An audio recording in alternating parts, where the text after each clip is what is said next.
Please welcome the real Sex in the City, Anna David. Welcome back, honey.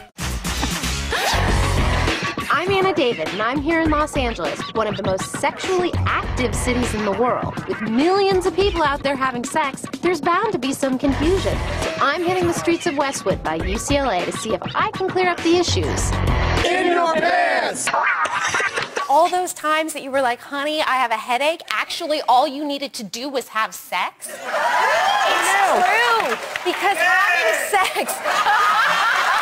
No more excuse. He knows.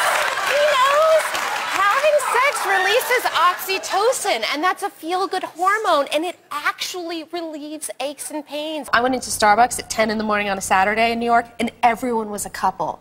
And I said, thank God I'm not single and living in New York, because it's oppressive. These happy couples are everywhere.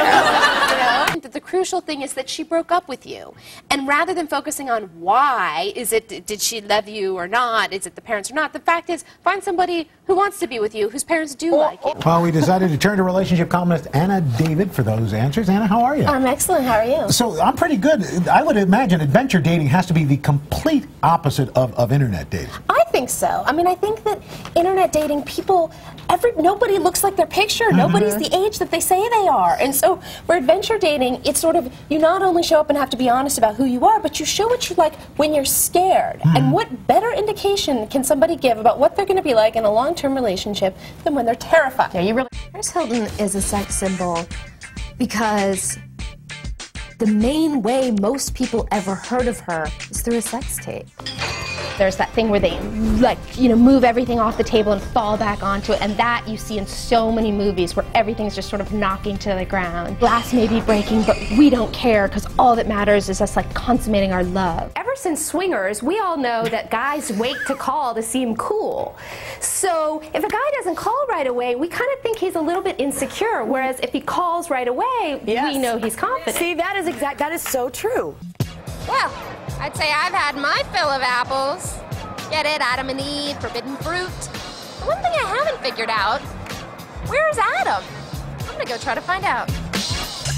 For a second stare at somebody, it's, get in their personal space? How is that possibly good dating advice? You're ahead of the game. You've got personality. You're smiley. You're fun. You're funny. I think with these little tips, you should really be a business. Are you flirting with me? No, but good question. That is not what I imagined coming out of your mouth.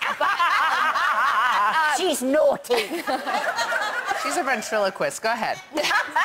Good for you, Andy. You're saying, you know what, both of these ladies, it's a little too 50s mentality, right? Well, I think it's kind of a little bit antiquated to even be talking about it, because it's like not taking into consideration the many women I know who are not interested in getting married at a certain time. For me, I always knew I did not want to even start looking for the right partner until I was in my late 30s, 40s.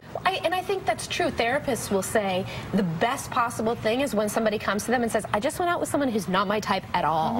That, because, hey, you've been out with a lot of your types and you're still Clearly single. It's not working for you. Right. It's like Charlotte and Harry on Sex and the City, right? Exactly. No one expected her. He was the last guy that she ever would have dated, but it worked out well. God bless you for referencing Sex and the City.